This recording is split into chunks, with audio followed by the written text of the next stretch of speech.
E o ministro Alexandre de Moraes negou um pedido do PSOL para demolir o muro construído na Cracolândia, bem aqui no centro da capital paulista. Misael Mainetti, qual é o motivo dessa decisão? Bem-vindo. Oi, Evandro, muito boa tarde para você, para todo mundo que acompanha o 3 em 1. O ministro do Supremo Tribunal Federal, Alexandre de Moraes, aceitou os argumentos de Ricardo Nunes, argumentos esses que foram aí várias vezes citados pelo prefeito de São Paulo, e decidiu não derrubar esse muro, que era uma ação movida pelo PSOL. Foi um documento de 9 páginas enviados à corte, um documento enviado à corte em janeiro desse ano, e ele negou, o prefeito Ricardo Nunes, que esse muro foi construído para segregar, excluir ou restringir o direito de ir e vir.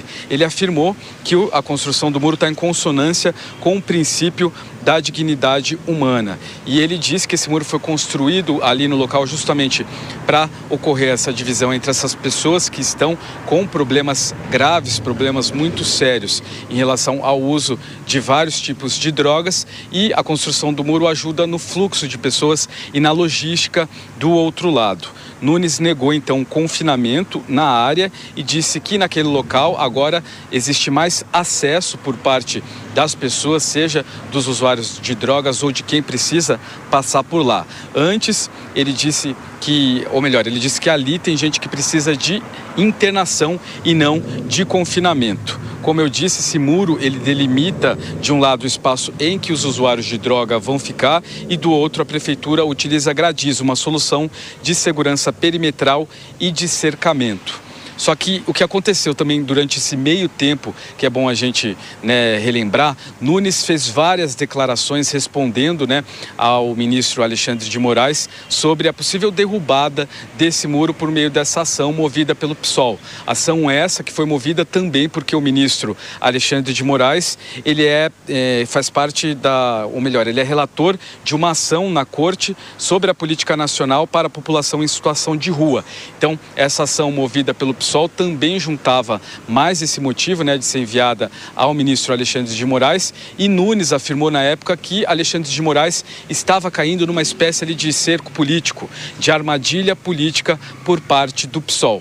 Bom, o final dessa história, pelo que a gente vê agora, então, é que o ministro indeferiu essa ação, então o muro continua e Nunes, a gestão de Ricardo Nunes, não vai precisar derrubar o muro. Inclusive, eu lembro de entrevistar o prefeito acerca desse tema e ele falava até que na época existiam grades de ferro que cortavam os moradores em situação de rua que passavam por lá, encostavam no muro. Então, um outro tipo de material foi usado e as pessoas também não estavam nem se machucando. Eu lembro de ele dizer isso num dos motivos alegados. A gente continua acompanhando também qualquer novidade sobre esse tema. Evandro. Obrigado pelas informações.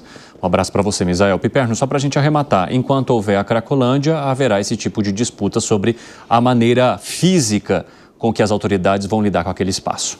E a gente continua, enfim, a sociedade continua sem respostas para esse drama, porque o que mais me preocupa sempre são as pessoas doentes. Essas pessoas, esses dependentes químicos, eles são pessoas doentes. E a sociedade brasileira não aprendeu o que fazer com eles. Fala, Gani.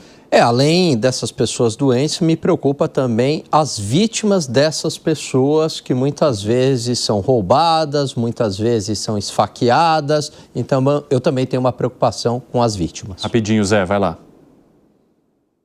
E finalmente, eu estranho essa história do judiciário, não falo do Supremo, isso nos municípios está assim, o juiz está definindo onde o prefeito faz alguma coisa. Está errado. Segredo.